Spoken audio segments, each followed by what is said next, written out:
In this video, I'm going to give you 3 shocking truths about the Imperium.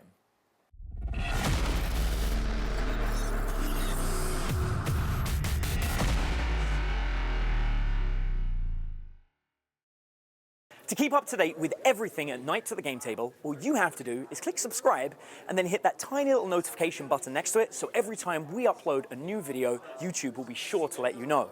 So today I'm joined by one of the Knights at the Game Table team. This is Stephen. Say hi, Stephen. Hi, Stephen. Thanks. And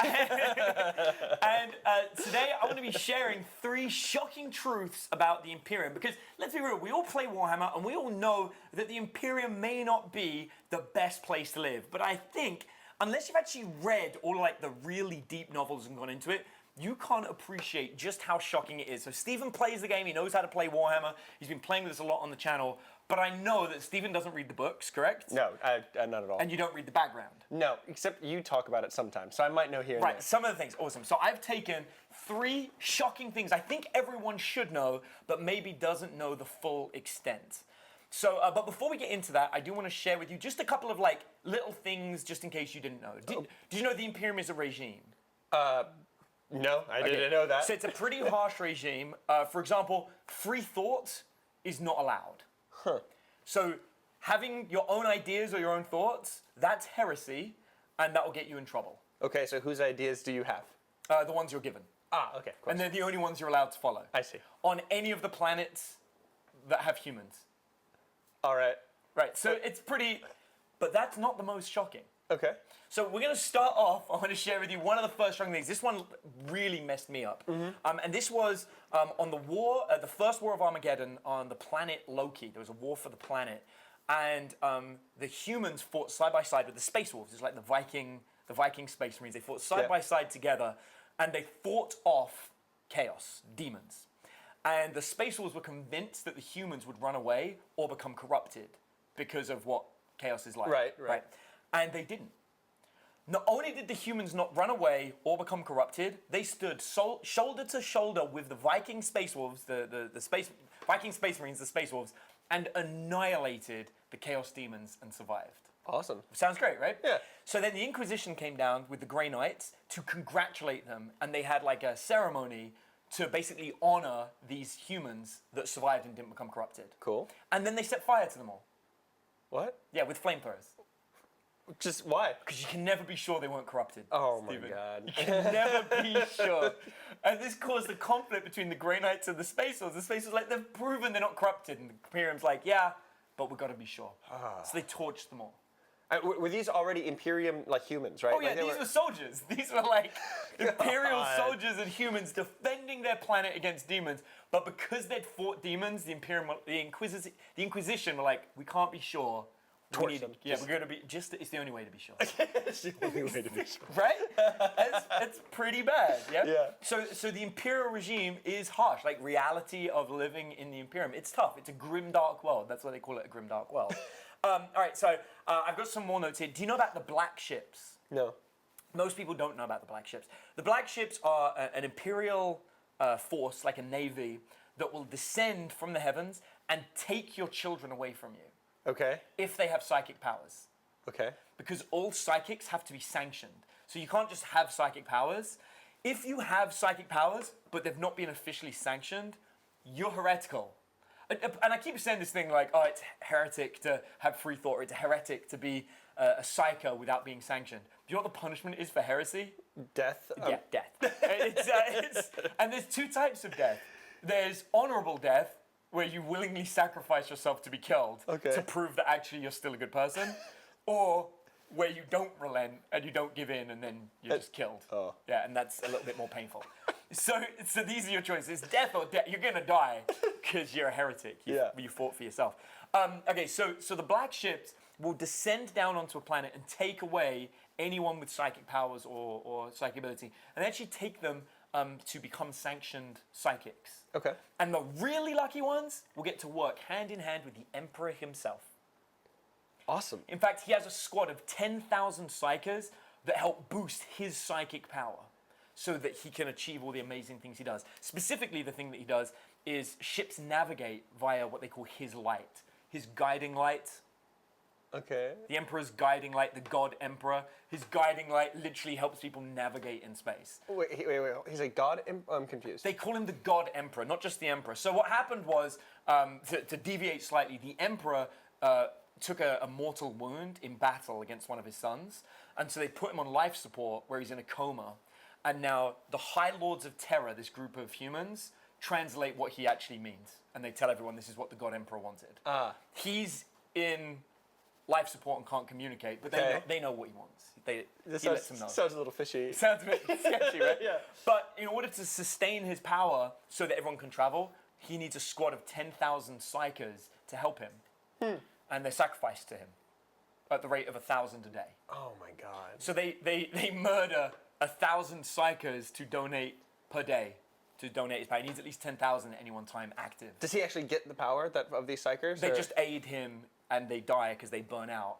And then he needs another 1,000 tomorrow. I see. But he needs at least 10,000 at any one time. So 1,000 will burn out and they'll add a new 1,000 I see. to keep the 10,000. All right. So that's what the black ships do. So they will take your children away if they're psychic, and they'll either become a sanctioned psyker, which means they can go to war, or they might become like a navigator that can see the light to pilot the ship, or they might get the honor of helping the Emperor with his great cause. Oh my gosh. So yeah, so people just come in, take your children. Okay. Black ships. So yeah, so this is life. This is the good life in the Imperium, and then we get on to the third shocking thing. So the first shocking thing is if you're just exposed to chaos, whether you give in or not, you You're executed. You get executed anyway, just Yeah. in case, right? The second thing is the black ships. The third thing is exterminatus. Now I've got notes here because I've broken down all the different types of exterminatus. So I'm going to share this. Do you know what exterminatus is? No idea. Exterminatus is where you say, F that planet and everyone on it. Okay. You basically decide that there is no way that we can win this war, so we will end the planet. Now, this isn't done in a Star Wars, I'm going to zap it and the whole planet explodes way, typically. There are many ways to kill a planet, because you might want things on the planet. Like, you might want some of the ore, you might not want the minerals to go to waste. You just want to get rid of life. So they have a number of different ways to do this. So yeah, the only people that are allowed to call out on exterminatus, which is a very big serious thing, is there's a limited amount of people that are allowed to do this. So one is an inquisitor on his own is allowed to make that decision. Just on his own. I'm just feeling like, this has got to go. Yeah, but there's to be an inquisitor, you have to have been at least one of 3 different groups. You have to either be in like the Ordo Malus, which is against demons, Ordo Hereticus, which are against psychics, or the Ordo Xenos, which are against aliens. So you got to be in one of those, and you're individually operating, and you can make that decision without running it by anybody. So if it's chaos, or if it's a bunch of psychics, or if it's aliens, If it's any one of those 3 things, then you could choose to just zap the providing planet. you're the specialist in that area, yeah. If you're like Ordo Xenos Inquisitor, if you've made the rank of Inquisitor and you're allowed to independently operate with your 3 or 4 friends, and you decide that you can't possibly deal with that alien threat, just destroy the planet. The whole planet. Right. 16 billion people on average per planet will get nuked in that situation. Oh my gosh. Yeah, now, they're not the only ones that can do it, because I know what you're worried about. You're worried about that's a lot of power for just one person. Don't worry about it. They share that power, because also Space Marines are allowed to make that call.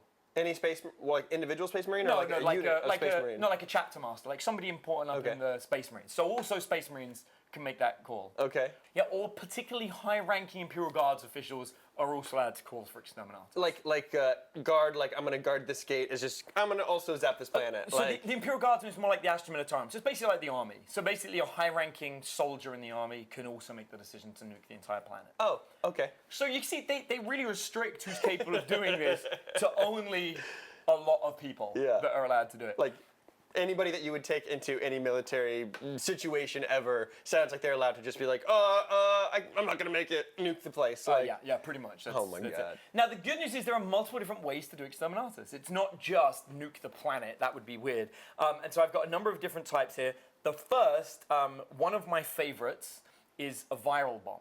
Okay. So, first, before we do that, is the orbital bombardment. Orbital bombardment, surround the planet with ships and just bomb. Yeah. But that's like kind of like tactics we do nowadays It kind of feels like the American military is a lot of what they do, right? It's just like, let's just bomb this place, right? Right. It's like carpet bombing, but the whole planet. Yeah. And that'll do a lot of damage. I mean, it will pretty much wipe out most life. Okay, yeah. But there are better versions. There are better ways to do this. Virus bombs are one of my personal favorites. These were noticeable. It was done on the Battle of Istvan. The Chaos actually used it against the Imperium. So when they first rebelled, there was like a civil war in the year 30K, where Chaos, they hit a planet that was populated by a bunch of space marines that they tricked to go there to quell a rebellion. Yeah. And they hit it with this virus bomb. So the virus bomb is they sent on this particularly rabid virus that turns all organic matter to goo. All organic matter on the planet. Okay. Trees, plants, animals, people, to goo. And then they set light to the goo, because it's highly flammable. God. So the whole planet... Just up in flames. Correct. Just, oh my God. And the only way to survive that is in a special virus-proof bunker underground. Otherwise, you are definitely going to get wiped out by that. Wow. Okay. Yeah. And people did in the stories, right? People did survive and like... Yeah, in the Battle of Istvan 3, I think it was, there were some people that managed to survive because they locked themselves into a suitable place quick enough. But there's a story of like one guy who had a hole in his suit and he didn't know it was like a micro hole. And so when the virus bomb hit, he just turned to goo inside his suit. Oh yeah, it's pretty gross. And then got set alight because of course it combusts. Yeah. The other way they do it is by what's it called? A cyclonic torpedo is another way they can do it, where they will ignite the oxygen in a planet. Just all the oxygen becomes unbreathable and flammable and turns into Fire. flames. You just great. Yeah. Great. Oh God. That's another way that they might do this. It sounds like all of these are just like fire. It's like you're gonna die death by fire for like every single one of them. Like, Well, or by turning into goo, viral goo. well, but then you get caught on fire. But then also, yeah, you get to that. Okay, and so next, there's a two-stage cyclonic torpedo. This does something a little bit different. What this does is the first bomb drills a hole to the planet's core. This is very Star Wars. And then the second bomb ignites the planet's core, so it blows up from the inside out. That they get rid of the whole planet. Yeah. In that way. Okay. Yeah. But there is no limit to the inventiveness of the Imperium in the way that they'll go about doing things. So they could just do it in any way they really So want yeah, to. there are some stories where they'll come up with a brand new way. So one of my favorite ways, actually, I just realized at the beginning of the video I said the planet of Loki. It wasn't. The Space Wolves was the first War of Armageddon. This was the planet of Loki. When they were doing the Loki campaign, might be the Adeptus Mechanicus were working with the Imperium. Okay. And they wanted to do Exterminatus, but they didn't have advice, or they wanted to do it in a very specific way. So what they did was they put a bunch of machinery on the moon and then changed the orbit of the moon around the planet.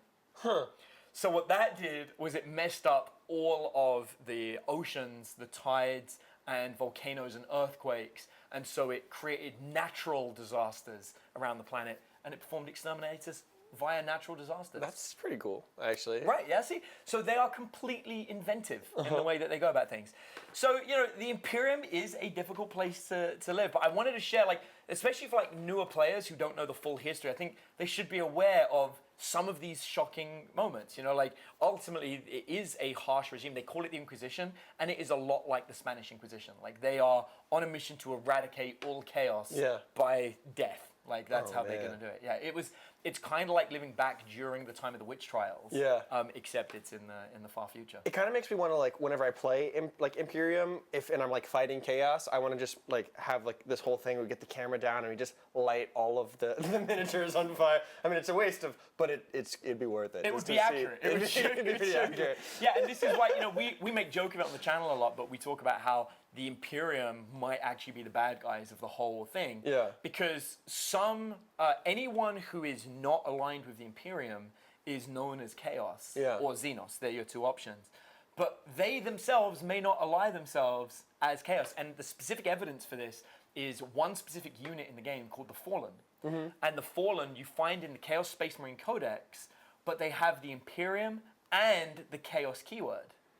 Because they view themselves as Imperium, even though they have the Chaos keyword, because the Imperium don't view them as Imperium, and because they're not Xenos, they must be Chaos. Oh, and so it makes you wonder how many other factions we're playing with in the game are not necessarily chaotic. Yeah. But the Imperium has labeled them as chaos. So can you play the Fallen as either the Imperium or Chaos? Oh, Like yeah. you can just switch them around? You can totally play them as either, yeah. And you can add them to either army as well. Wow. Okay. So that's there you pretty go. cool. So yeah, and you can see it in the rules sometimes. So the point being, it reflects actually in the Alpha Legion. Just to finish this off, in 7th edition, the Alpha Legion weren't allowed to take a mark of chaos, and one of the reasons for that was theorized was because the Alpha Legion hadn't become chaotic yet, and they, in a lot of their lore, they actually try not to develop possession or mutate their bodies. They try to stay because they believe deep down that Alfarius is still working with the Emperor, and that they are still doing the Emperor's work, but that the Imperium is corrupt. And to sum it up, I think probably, you know, your 4th bonus, one of the biggest shocking things is the Emperor was an astronaut and a scientist who did not believe in religion and believed that nobody should worship gods. And the Imperium built after him worships him as a god. Oh my God. Okay. Yeah. So And the Alpha Legion believe that's one of the biggest insults that you could do, and it's, you know, one of the big reasons why they left. yeah, that makes So sense. there you go. 3 shocking truths about the Imperium. Thanks ever so much for watching, and please don't forget to subscribe.